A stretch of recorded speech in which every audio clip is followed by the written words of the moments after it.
ప్రతిపక్షంలో అప్పుడు 2014 నుంచి 19 ఉన్నప్పుడు అమరావతికి సపోర్ట్ చేసి 2019 నుంచి 2024 వరకు విశాఖపట్నం రాజధాని 3 ముక్కలాట ఆడి ఇప్పుడు మళ్ళీ అదే 3 ముక్కలాట మళ్ళీ స్టార్ట్ చేశారు. జగన్మోహన్ రెడ్డి గారికి అసలు ఈ రాష్ట్రంలో ప్రతిపక్షానికి కూడా పనికిరాని వ్యక్తి.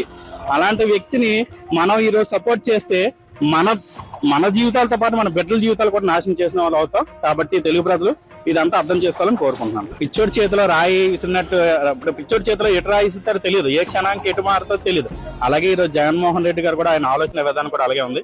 మనం ముఖ్యంగా ఆలోచించాల్సింది మన బిడ్డల భవిష్యత్తు బాగుండాలి, మన భవిష్యత్తు బాగుండాలి.